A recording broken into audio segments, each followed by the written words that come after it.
Ал эми башка мамлекетте жашаган же убактылуу жүргөн, консулдук эсепте турган жана биометрикалык каттоодон өткөн жаран автоматтык түрдө шайлоочулардын жана референдумдун катышуучуларынын тизмесине киргизилет.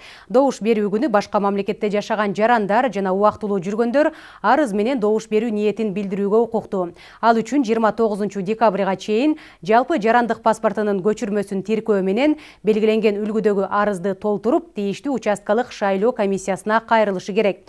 Мындай учурда жаран биометрикалык идентификациядан өтөт. Арызды шайлоочунун кабинети сервиси аркылуу 3w.tizme.gov.kg сайтына электрондук форматта да берсе болот. Мындай учурда шайлоочу идентификациялоонун бирдиктүү системасынын негизинде катталат.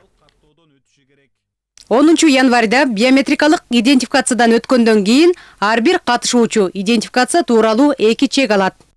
Биринчиси Кыргыз Республикасынын президенттин мөөнөтүнөн мурда шайлоо үчүн бюллетенге, экинчиси референдумга добуш берүү үчүн бюллетенге алмаштырылат.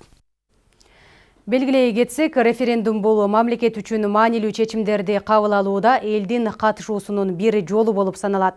Келерки жылдын 10 январында кыргызстандыктар президентти шайлап, өлкөнүн башкаруу формасын тандайт.